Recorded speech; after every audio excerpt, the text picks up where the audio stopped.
How to change the single press and the double press of your multifunction button on your OnePlus Watch 2. So we're talking about this button here.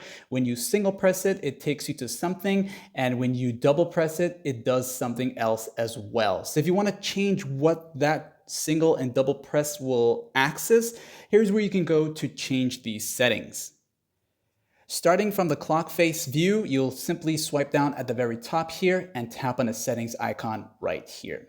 This will take you to the main settings, then you'll go down until you see controls. This one right here. As you tap on that, you'll see home button and you'll see multifunction button. The multifunction button is this one here once again. So when you tap on that here, you will see that you have the press once and the press twice to open. So go into the press once option here. You can now choose another function or simply switch it to none at all. Maybe you want to have it set to open up something else other than the workouts, perhaps alarm, world clock, a timer. Let's just say we wanted to go access the timer. Okay, so that's the single press.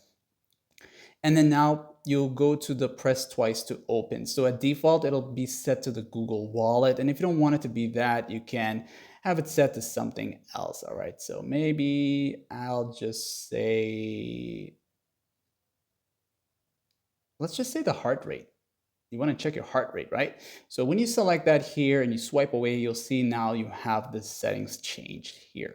So when you're on the clock face here now, a single press now will take you to the timer here. And of course, wherever you are again, a double press now will take you to the heart rate. So 1, 2, and then that's going to take you to the heart rate section. Okay. And of course, you can change these settings at any given time, like and sub.